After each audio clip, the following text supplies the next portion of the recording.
হরে কৃষ্ণ সবাই বলেন হরে কৃষ্ণ হরে কৃষ্ণ কৃষ্ণ কৃষ্ণ হরে হরে হরে রাম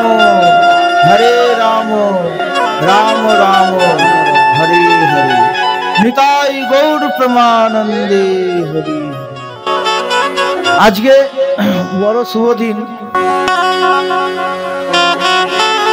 আমরা শ্রীধাম নবদ্বীপস্থ শ্রী শ্রী দেবানন্দ গৌড়ীয় মঠ হইতে আগত প্রত্যেক বছরের ন্যায় এই বছরেও আমরা সেই মহাপ্রভুর গুরু গৌরাঙ্গের কৃপায় গুরু গৌরাঙ্গর কৃপায় আমরা প্রচার করতে করতে এই গ্রামটির নামটা কি জানি চেতুয়া গ্রাম, চেতুয়া গ্রামে আমরা এসে উপস্থিত হয়েছি এবং সেই মহাপ্রভুর আচারিত প্রচারিত বাণী, গুরুদেবের আচারিত প্রচারিত বাণী আমরা জগতে প্রচার করবার নিমিত্তই এসেছি। তা আজকে যে গৃহকর্তা তার নাম তো অনিরুদ্ধ দাসাধিকারী প্রভু এবং তাহার সহধর্মিণী মাতা ঠাকুরানী, তাহাদের এই সুব্যবস্থায় আমরা সেই ভগবত ভক্তি আমরা আজকে লাভ করতে পারব। ভগবানের কথা শ্রবণ কীর্তন আদি করবার সুযোগ পেয়েছি আমি। তাই ভগবানের কাছে প্রার্থনা করছি তাদের যেন মঙ্গল হয়, তাদের গৃহ প্রাঙ্গণ আদি শান্তি লাভ করে।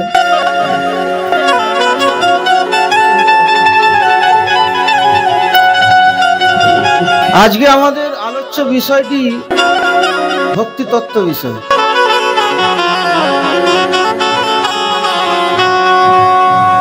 ভগবানকে একমাত্র ভক্তির দ্বারাতেই পাওয়া যায়।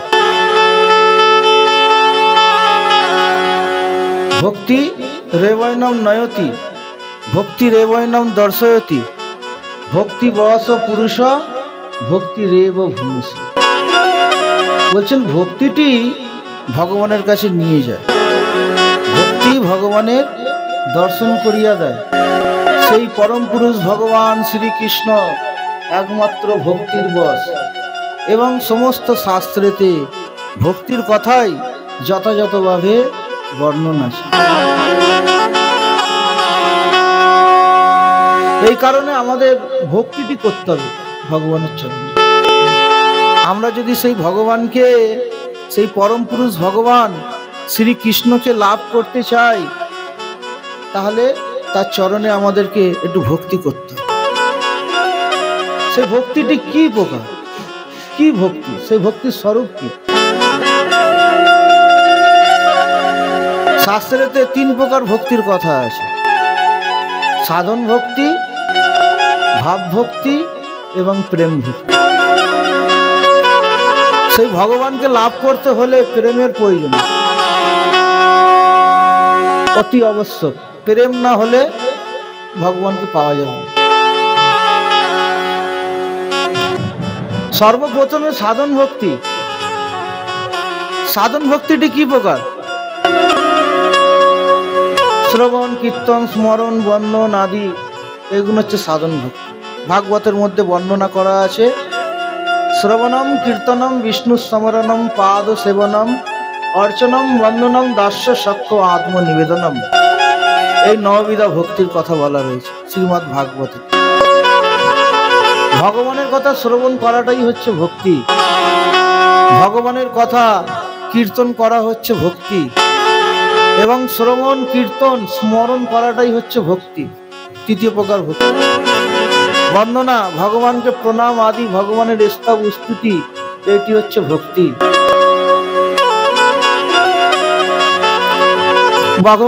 ভগবানের পাদপদ্ম সেবা করা, এটি হচ্ছে ভক্তি।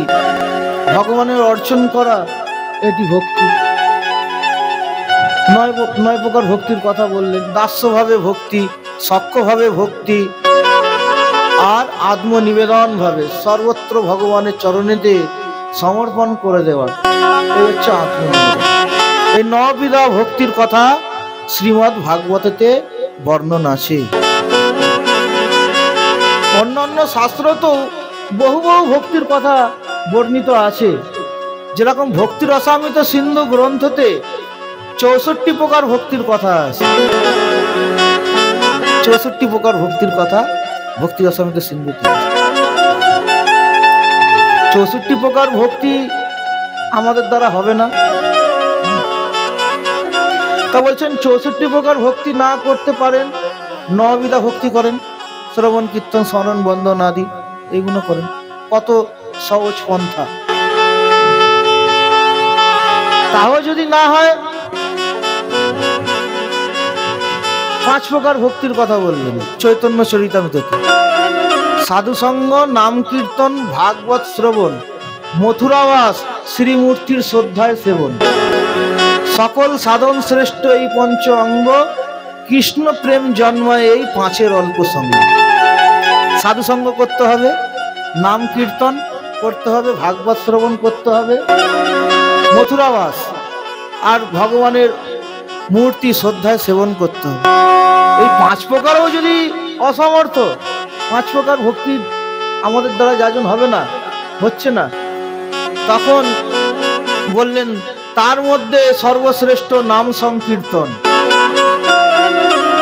নিরপরাধে নাম লইলে পায় প্রেমধন। একমাত্র নাম সংকীর্তন যেই ভক্তি, নাম সংকীর্তন মূলা যেই ভক্তি, সেই ভক্তিটিকে আশ্রয় করলে সে ভগবানের চরণ লাভ করতে পারে। নাম সংকীর্তন সবাই করতে পারবে, সবাই সমর্থ। ভগবানের নামটা বলতে পারবেন না মুখ দিয়ে? হরে কৃষ্ণ কৃষ্ণ কৃষ্ণ হরে হরে, হরে রাম রাম রাম হরে। এর থেকে সহজ সরল আর কি আছে?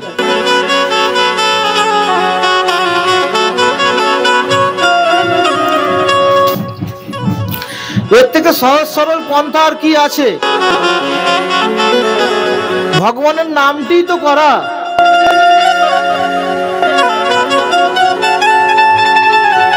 হাতে কাম, মুখে নাম। না কোনো অর্থের প্রয়োজন পড়ছে, না কোনো সময়ের প্রয়োজন পড়ছে, হ্যাঁ, না অন্যান্য বিষয়ের প্রয়োজন পড়ছে। হ্যাঁ, হাতে কাম করেন আর মুখে নাম নিতে থাকেন। এর থেকে সহজ সরল ভগবত প্রাপ্তির পদ আর কি আছে? ভগবানকে পাওয়ার উপায় আর কি আছে? খ্যাতি করছেন হরে কৃষ্ণ কৃষ্ণ কৃষ্ণ হরে হরে, হরে রাম রাম রাম হরে। রন্ধন করছেন হরে কৃষ্ণ কৃষ্ণ কৃষ্ণ হরে হরে, হরে রাম রাম রাম হরে হরে। কলকারখানায় এবং অফিসে সবাই যারা চাকরি টাকরি করে, হাত তো কামটা করে, মুখ তো ফাঁকা আছে, তো হাতে কাম আর মুখে নাম। এর থেকে সহজ সরল পন্থা আর কিছু নেই। শ্রীমদ্ ভাগবত আবার বলছেন কলিযুগের ধর্ম একমাত্র নাম সংকীর্তন। কলৌ তৎ হরি কীর্তনাৎ।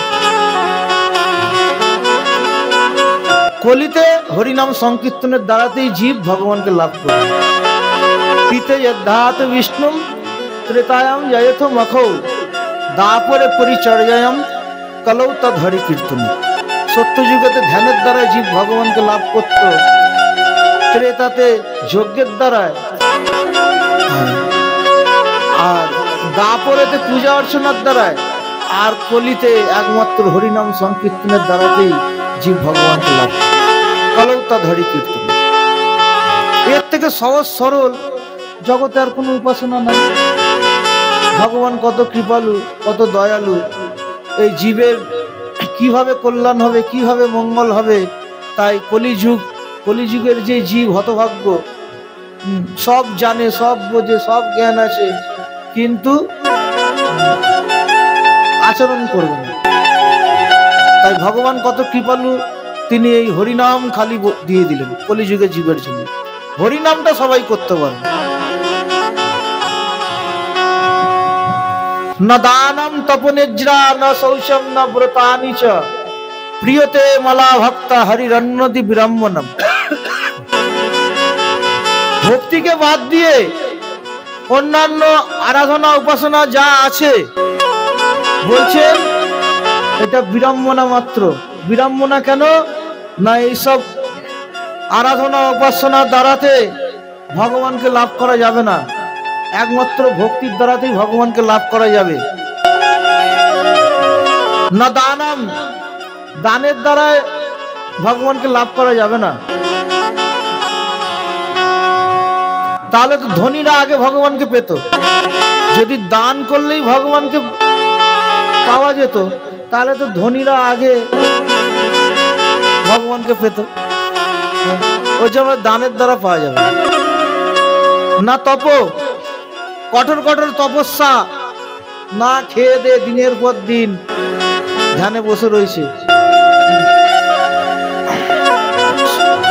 কত কঠোর কঠোর তপস্যা। দেখেন না পাহাড়ের গুফার মধ্যে হাজার হাজার বছর ধরে সব তপস্যা করছে। বলছেন ওই কঠোর কঠোর তপস্যার দ্বারা তো ভগবানকে পাওয়া যাবে না। নিজ্রা যাগ যজ্ঞের দ্বারাও পাওয়া যাবে না। কার অত ধন আছে ১,৫০০ টাকা ২,০০০ টাকার শুদ্ধ ঘি কিনে আর ১,০০০ টাকা মন কাঠ কিনে, আর কত কি দ্রব্যের প্রয়োজন যজ্ঞেতে, শুদ্ধ ব্রাহ্মণের প্রয়োজন যিনি যজ্ঞ করবে। কার অত ক্ষমতা আছে যতদিন না ভগবান পাওয়া যাচ্ছে ওই যজ্ঞ করবে।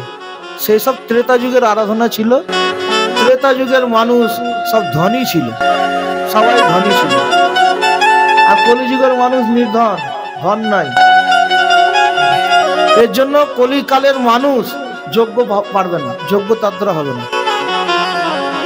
কালে পূজা অর্চনা, দাপরের যুগের মানুষের আরাধনা ছিল পূজা অর্চনা।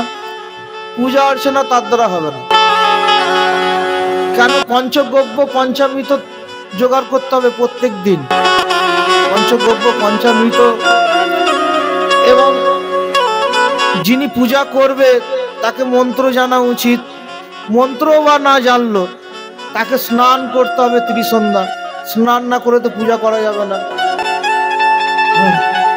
কত কত নিয়ম আছে পূজা অর্চনার।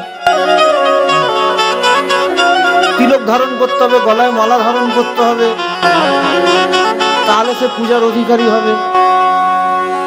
তো কলিকালের মানুষ এই পূজা অর্চনা তার দ্বারাও পূজা অর্চনা করছে বটে, মঠ মন্দিরে ঠিক ঠিক হয় নিষ্ঠাভাবে, কিন্তু অন্যত্র হয় না। তো পূজা অর্চনার দ্বারা তো ভগবানকে পাওয়া যাবে না। তাহলে কিভাবে পাবে কলির জীব? না, হরিনাম সংকীর্তনের দ্বারা। তলৌ তদ হরি কীর্তন। কলিকালের মানুষ হরিনাম সংকীর্তনের দ্বারাতেই ভগবানকে লাভ করবে। না তপ নিজ্রা যাগযজ্ঞের দ্বারা হবে না। না শৌচম, অনেক পবিত্রতা, ধর্মের পবিত্র অনেক ধর্ম আছে এবং অনেক শুদ্ধিকরণ অনেক মানুষ করে, সর্বদাই তিনি অনেক শৌচ আদি বিচার করে। বলছেন ওই যে যতই আপনি শৌচ অশৌচ বিচার করেন না কেন, শুদ্ধি সম্পন্ন শুদ্ধতা সম্পন্ন হয়ে আপনি থাকেন না কেন, ওতেও ভগবানের প্রীতি হয় না, ভগবানকে লাভ করা যায় না। না ব্রতানি ছ, নানান প্রকার দেবদেবীর আরাধনা করলেও ভগবানের প্রীতি হবে না, ভগবানকে লাভ করা যাবে না। জগতে কত দেবদেবী আছে, সেই সব দেবদেবীর আরাধনা করলেও ভগবানের কোনো সুখ হয় না, ভগবানের কোনো প্রীতি হয় না। না ব্রতানি চ, তাহলে কিভাবে পাবো? প্রিয়তে মালা ভক্তা হরিরন্নতি ব্রাহ্মণম।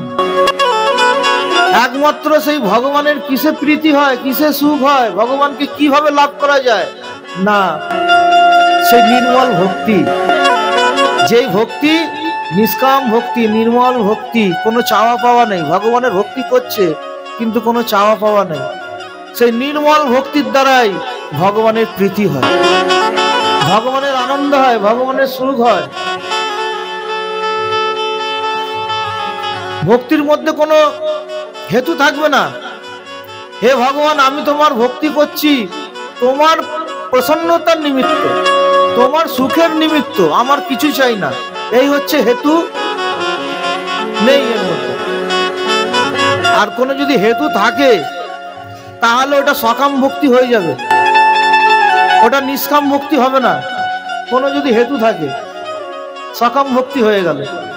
ভগবানের ভক্তি করছে, আমার একটি গাড়ি চাই, আমার একটি বাড়ি চাই, আমার যেন সন্তান হয়, আমার যেন ধন হয়, তাহলে ওটা চাওয়া পাওয়া হয়ে যাচ্ছে। ওই ভক্তিটা সকাম ভক্তি, নিষ্কাম ভক্তি নয়।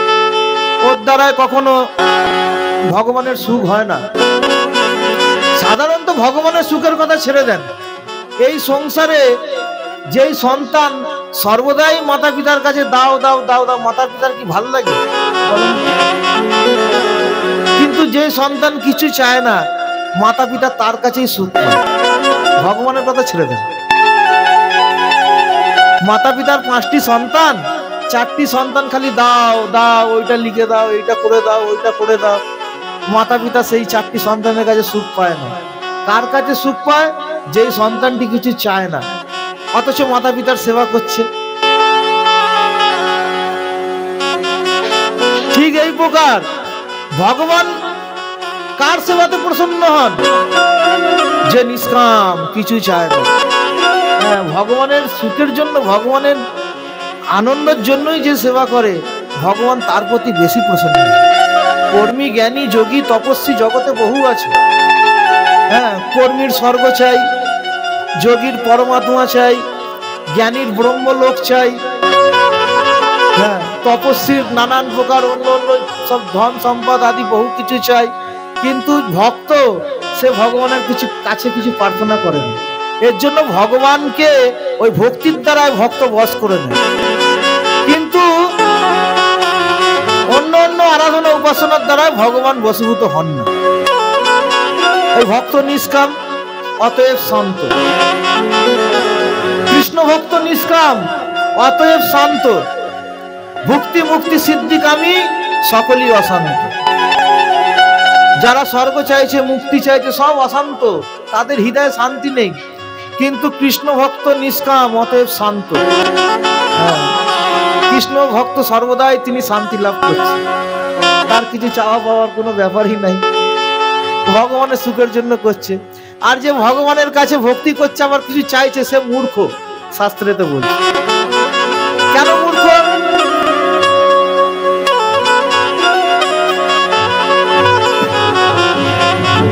কেন মূর্খ? মাতা পিতা কি জানে না আমার সন্তানের কি প্রয়োজন? না চাইতে তো মাতা পিতা তার সন্তানকে সবকিছু দেয়। ভগবানও ঠিক সেই প্রকার। যারা ভগবানের ভক্তি করছেন, ভগবান কি জানে না আমার ভক্তের কি প্রয়োজন? না চাইতে ভগবান তাকে সব দেবে, চাইতে হবে না।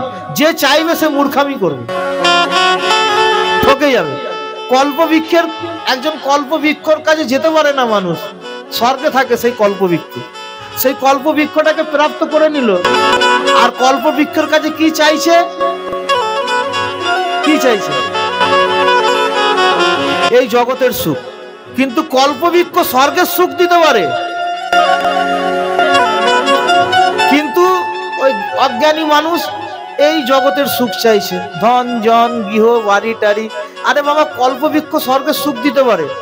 এই প্রকার ভগবানকে যদি আমরা নিষ্কাম ভাবে ভক্তি করি, ভগবান আমাদের তার চরণ দিতে পারে। তার গোলক, বৃন্দাবন আদি সেই নিত্য ধাম, যেই ধামের কখনো প্রলয় হয় না, সেখানে নিত্য সুখ শান্তি সেখানে বিরাজমান। সেখানে না জন্ম মৃত্যু, জরা ব্যাধি, শোক মোহ আদি কিছু নাই। এই জগতে আমাদের জন্ম মৃত্যু, জরা ব্যাধি, শোক মোহ আদি এখানে, কিন্তু ভগবত ধামে সেসব কিছু নাই। সেখানে সবাই আনন্দিত, কেউ নিরানন্দ নয়, সবাই সুখী। তাহলে আমরা না চাইলে আমরা কত লাভবান, কিন্তু আমরা চেয়ে ওই মূর্খতা করছি, মূর্খামি করছি।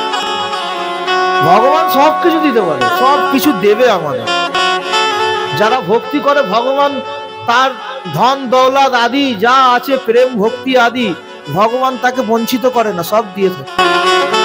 কিন্তু ওই চাওয়াটা মানেই মূর্খামি করে। মাতা পিতা জানে আমার সন্তানের কি প্রয়োজন, সময় সময় মতো মাতা পিতা তাকে দিতে থাকে। আর যেই সন্তান মাতা পিতার কাছে চায়, সে মাতা পিতার ধন সম্পদ থেকে বঞ্চিত হয়ে যায়। নে তুই এইটা নিয়ে খুশি, এইটাই নে, তাকে আর কিছু দেয় না। এইভাবে আমাদেরকে ভগবানকে ভক্তি করতে হবে। একটু আগে বললাম ভক্তিটি কি প্রকার, ভগবানের কথা শ্রবণ করতে পারবো না 1 ঘন্টা, এর থেকে সহজ সরল আর কি সাধন আছে? ভগবানের যে আমি বলছি এটা হচ্ছে ভক্তি, আপনারা শ্রবণ করছেন এটা ভক্তি। স্মরণ, নাম শ্রবণ কীর্তন ঠিক হলেই তার স্মরণও ঠিক হবে, শ্রবণ কীর্তন না হলে স্মরণ হয় না। ভগবানের কে প্রণাম, একোপি কৃষ্ণায় কৃত প্রণাম, দশাস্ব মেধাব ভূতৈর্না তুল্য, দশাস্ব মেধি পুনরতি জন্ম, কৃষ্ণ প্রণামী না পুনর্ভবায়। 10টি অশ্বমেধ যজ্ঞকারী, তিনি যজ্ঞের দ্বারায় স্বর্গে যায়। 10টি অশ্বমেধ যজ্ঞ করলে তার স্বর্গ প্রাপ্তি হয়, কিন্তু সেই স্বর্গটি নিত্য নয়, আবার তাকে এই ধামে আসতে হবে। স্বর্গ নিত্য নয়, তার পুণ্যটা যখন ক্ষয় হয়ে যাবে তাকে আবার এই জগতে আসতে হবে, এই দুঃখময় জগতে আবার আসতে হবে। এর জন্য বলছেন 10 অশ্বমেধ যজ্ঞকারী পুনর্ভবায়, তাকে আবার এই জগৎ, এই ভব জগতে আসতে হবে। কিন্তু যাহারা দিনে একবার মাত্র কৃষ্ণকে প্রণাম করে তাকে আর এই জগতে আসতে হবে না। নিতাই গৌর প্রেমানন্দে হরি। কৃষ্ণ প্রণামী না পুনর্ভবায়, যিনি দিনে একবার মাত্র কৃষ্ণকে প্রণাম করে সেই ভগবত ধাম থেকে তাকে আর এই দুঃখময় সংসারে, এই জড়ময় সংসারে আর আসতে হয় না। দিনে একবার মাত্র যদি ভগবানকে প্রণাম বলেন, এর থেকে সহজ সরল সাধন আর কি আছে? দিনে একবার মাত্র আমরা ভগবানকে প্রণাম করতে পারবো না? এইটাই ভক্তি, প্রণাম করাটাই ভক্তি। তাহলে যেখানে খরচা ধন দৌলতের প্রয়োজন সেই সব দিকে আমাদের মন। একটা তীর্থ যান, বৃন্দাবনে 10,000 টাকা কম করে খরচা। ওই মানুষের তীর্থে খুব রুচি, যেখানে খরচা, আবার তীর্থ করলেও ঠিক ভক্তি পাওয়া যাবে না। তীর্থ গেলে নানান ক্লেশ, নানান প্রকার কষ্ট, শোবার জায়গা নেই, খাবার ঠিক মতো জোটে না, গাড়ি ঘোড়ার ঠিক ব্যবস্থা থাকে না, কত ক্লেশ কত কষ্ট। ওই প্রকার করেও ভক্তিটি লাভ হয় না। কিন্তু ভগবানের কথা কেউ যদি শ্রবণ কীর্তন আদি করে তার ভক্তি অবশ্যই লাভ হয়। এর জন্য দিনে একবার মাত্র কৃষ্ণকে প্রণাম করতে হবে। প্রণাম করাটাই হচ্ছে ভক্তি, তাকে আর এই জগতে আসতে হবে না। চতুর্বারম ভ্রমিস বিস্তু জগৎ সর্বম চরাচরম, ক্রান্তং ভবতি বিপ্রাগ্র যতীর্থ গমনাধিকম। 4 বার মাত্র বিষ্ণুকে যদি কেউ পরিক্রমা করে, বিষ্ণু বিগ্রহকে অথবা বিষ্ণু মন্দির যদি কেউ 4 বার পরিক্রমা করে, তার সমস্ত বিশ্ব ব্রহ্মাণ্ড পরিক্রমা করা হয়ে যায়। নিতাই গৌর প্রেমানন্দে সমস্ত জগৎ তার পরিক্রমা করা হয়ে যায়। ক্রান্তম ভবতি বিপ্রাগ্র যতীর্থ গমনাধিকম। এবং যত তীর্থ আছে এই জগতে সমস্ত তীর্থের ফল সে লাভ করে। নিতাই গৌর প্রেমানন্দে হরি হরি। দেখেন, এই এত দুর্লভ ভক্তি ছেড়ে আর আমাদের কোথায় রুচি? দান ধ্যান তপস্যা আদি, তীর্থ ভ্রমণ আদি, এই দিকে আমাদের খুব রুচি।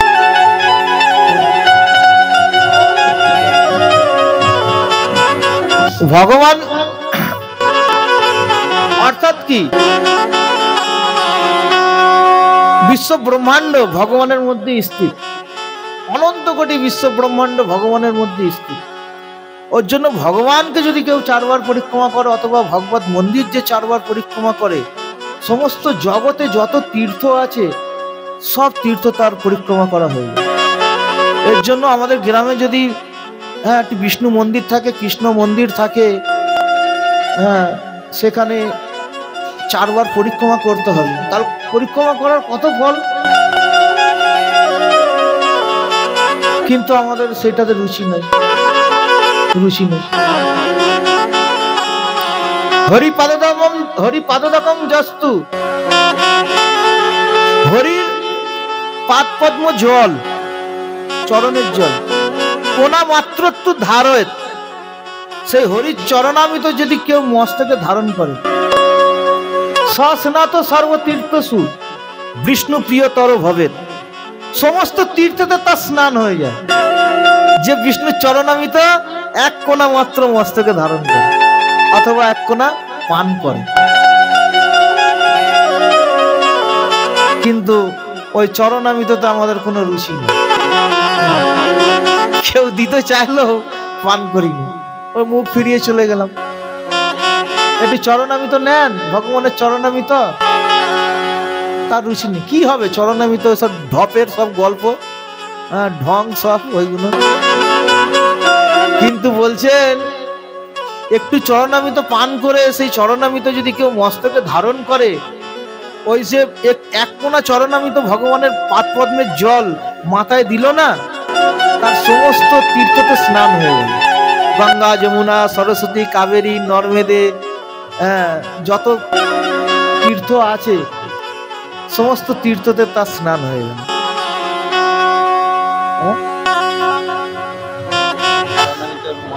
চন্দ্র অকাল মৃত্যু হরণম সর্বব্যাধি বিনাশনম বিষ্ণু পাদকং পিত্তা শিরস্য ধরায় মহ্যম।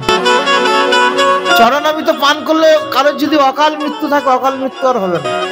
ওই চরণামৃত বিষ্ণুর পাদক, বিষ্ণুর চরণামৃত তার অকাল মৃত্যু হরণ করে নেবে। কত মানুষ অকাল মৃত্যু হয়ে যাচ্ছে। এই দেখেন না ট্রেন ঘটনায়, ট্রেনে আগুন লেগে গেল, কত মানুষ মারা গেল, অকাল মৃত্যু। রাস্তায় যাচ্ছে অ্যাক্সিডেন্ট হয়ে মারা যাচ্ছে, অকাল মৃত্যু। যদি ভগবানের চরণামৃত পান করে কেউ যদি বেরোয়, এই অকাল মৃত্যু তার হবে না। অকাল মৃত্যু হরণম সর্বব্যাধি বিনাশনম। আর শরীরের মধ্যে যদি যত প্রকার ব্যাধি থাকে, সমস্ত ব্যাধিকে সেই চরণামৃত নাশ করে দেয়। শ্রদ্ধার সহিত, ভক্তির সহিত, বিশ্বাসের সহিত যদি প্রত্যহ ভগবানের চরণামৃত পান করে, তার শরীরে আর কোনো ব্যাধি থাকবে না। বিষ্ণু পাদকং পিত্তা শিরস্য ধরায়, বিষ্ণু পাদকং পিত্তা শিরস্য ধরায় মায়া। সেই বিষ্ণুর পাদক পান করবে আর মস্তকে ধারণ করবে। এই সবই তো হচ্ছে ভক্তি। ভক্তি আর কি? ভক্তি কিছু না, এইগুলোই হচ্ছে ভক্তি। এইগুলো আমাদের দ্বারা হবে না।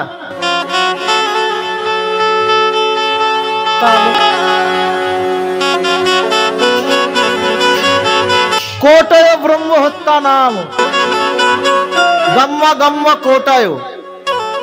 বলছেন কোটি ব্রাহ্মণ হত্যা যদি কেউ করে থাকে, ব্রাহ্মণ হত্যা যদি কেউ করে থাকে কোটি, আর গমনা অগম পাপ যদি, যেই পাপ শাস্ত্রেতে নিষিদ্ধ আছে, সেই ভয়ঙ্কর পাপও যদি করে থাকে, গম্য অগম্য পাপ। বলছেন আরতির সময় সেই ভগবান বিষ্ণুর মূর্তি যে দর্শন করে, সমস্ত ওই কোটি কোটি ব্রাহ্মণ হত্যার পাপ আর গম্য অগম্য পাপ সব তার নাশ হয়ে যায়, কিছু থাকে না, সব নাশ হয়ে যায়। আমরা তো আর কোটি কোটি ব্রাহ্মণ হত্যা করিনি, হ্যাঁ, অন্য অন্য জন্মতেও আমরা করিনি।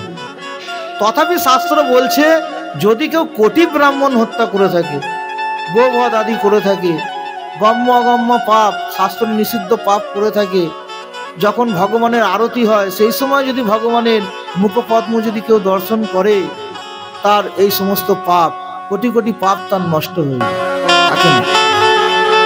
কিন্তু ভগবানের কোনো মন্দিরে তো আরতি হলে সেখানে আমরা যাই না, দর্শন করি না। কত প্রমাদী আমরা। সকাল সন্ধ্যা একটু ভগবানকে আরতি করবো তো দূরের কথা, কোথাও যদি আরতি হয় দর্শনও করতে যাইনি। এই কারণে আমাদের সবাইকে এই সব ভক্তি করতে হবে, নাহলে কিন্তু মুক্তি নেই এই সংসার থেকে। ভক্তি ভগবানের কাছে নিয়ে যায় না, জ্ঞান তপস্যা যাগ যজ্ঞ আদি সেইগুলো নিয়ে যাবে না, ভক্তি নিয়ে যাবে। ভক্তি ভগবানের দর্শন করিয়ে দেয়, ভক্তি ভগবানের দর্শন করিয়ে দেবে। একটু আগে বললাম না, যাবন্ত্র পাংশু কণিকাস্তেন সমার্জিতস্তদা। কেউ যদি ভগবানের মন্দির একটু মার্জন করে, পোঁচাপুচি আদি করে, মন্দিরেতে যত ধূলিকণা থাকে তত জন্মের পাপ তার নষ্ট হয়ে যায়। মন্দির মার্জনের কি ফল? কিন্তু করব না আমরা। মন্দির মার্জন করতে হয়। যত ধূলিকণা মন্দিরেতে থাকে সব তত জন্মের পাপ তার নষ্ট হয়ে যায়। মন্দিরে যদি কেউ দীপদান করে, এই জন্মে তো যত আমরা পাপ করেছি সমস্ত পাপ নষ্ট হয়ে যায়। একবার মাত্র দীপদান করে। বলেন তো সনাতন ধর্মের কি মহিমা, বিষ্ণু ভক্তির কৃষ্ণ ভক্তির কি মহিমা, অন্য অন্য ধর্মেতে নাই। জগতে যত ধর্ম আছে এত প্রকার মহিমা নাই, কিন্তু সনাতন শাস্ত্রে সনাতন ধর্মের কি মহিমা। মানুষ পাপ করছে অনবরত, সেখান থেকে কিভাবে মুক্তি পাবে সব আমাদের শাস্ত্রেতে আছে। নানান প্রকার দুষ্কর্ম আদি আমাদের দ্বারা হয়ে থাকে, পাপ কর্ম হয়ে থাকে, সেখান থেকে কিভাবে আমরা মুক্তি পাবো সনাতন শাস্ত্রে সব বর্ণিত আছে। কোন পাপের কি প্রায়শ্চিত্ত সব শাস্ত্রেতে দেয়া রয়েছে। আমি এতক্ষণ যে বললাম সব প্রায়শ্চিত্তের কথা বললাম। অনেক প্রকার আমাদের পাপ আছে, সেই সব প্রায়শ্চিত্তই তো কথা বললাম। সেই প্রায়শ্চিত্তটা কি না ভক্তি। সর্বমহাপ্রায়শ্চিত্ত যে কৃষ্ণেরও নাম। সর্বমহাপ্রায়শ্চিত্ত যাই পাপ আমরা করে থাকি না কেন, যতই ঘৃণিত যা কর্ম করে থাকি না কেন, ভগবানের নাম নিলেই সেই সব পাপ থেকে আমরা মুক্ত হয়ে যাই। তাহলে ভগবান কত দয়ালু, কত কৃপালু, কত উপায় করে দিয়েছে। হ্যাঁ, কিন্তু আমাদের সেই সব পথেতে রুচি নেই। অজামিল এরকম কোন পাপ ছিল না যে হাজার হাজার বার করেনি অজামিল, কিন্তু নারায়ণ নাম নেওয়াতে সে যমদূতের হাত থেকে মুক্তি পেয়ে গেল। যমদূত নিতে এসেছিল, নিয়ে যেতে পারলেন না, খালি অজামিল নারায়ণ নাম করেছিল। দেখেন নারায়ণ নামের কি মহিমা। আবার যে নারায়ণ নামটি করেছিল সেইটি ভগবানকে উদ্দেশ্য করে নয়, তার পুত্রের নাম ছিল নারায়ণ, সেই পুত্রকে ডেকেছিল। ভগবানের উদ্দেশ্য, ভগবানের প্রীতির জন্য নাম করেনি, ভগবানের সুখের জন্য নাম করেনি। তার দশম পুত্রের নাম ছিল নারায়ণ।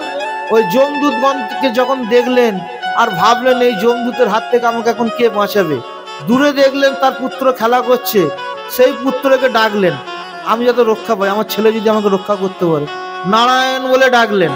কিন্তু সেখানে চারজন বিষ্ণুদূত এসে হাজির। যমদূতগণ বিষ্ণুদূতের কাছে শাস্ত্র সিদ্ধান্তে পরাস্ত হয়ে গেলেন। যমদূতগণ বললেন এই নারায়ণ ভগবানের উদ্দেশ্য অজামিল করেনি, তার পুত্রকে ডেকেছিল। তখন বিষ্ণুদূতগণ বলছেন নারায়ণ নামটা কার, ভগবানের না অজামিলের পুত্রের নাম নারায়ণ? তখন যমদূতগণ আর কোনো উত্তর দিতে পারছে না, কারণ নারায়ণ নামটা তো ভগবানের। নারায়ণ নামটা এই জগতের কোনো মানুষের নয়, অনাদি কাল ধরে সেই নারায়ণ নাম আছে, আবার ভবিষ্যতেও থাকবে, ওটা ভগবানের নাম। কিন্তু অজামিলের পুত্র এখন জন্মেছে, তার আবার মৃত্যু হয়ে যাবে। এই জগতে কেউ চিরস্থায়ী না, মৃত্যু হবে। এই কারণে সেই বিষ্ণুদূতের কাছে যমদূতগণ পরাস্ত হয়ে গেলেন, তারা অজামিলকে ছেড়ে চলে গেল, আর নিয়ে যেতে পারলো না। এত বড় পাপী, এরকম কোনো পাপ নেই যে হাজার হাজার বার করেনি অজামিল, তাকে আর যমদূতগণ নিয়ে যেতে পারলো না, বিষ্ণুদূত তাকে রক্ষা করল।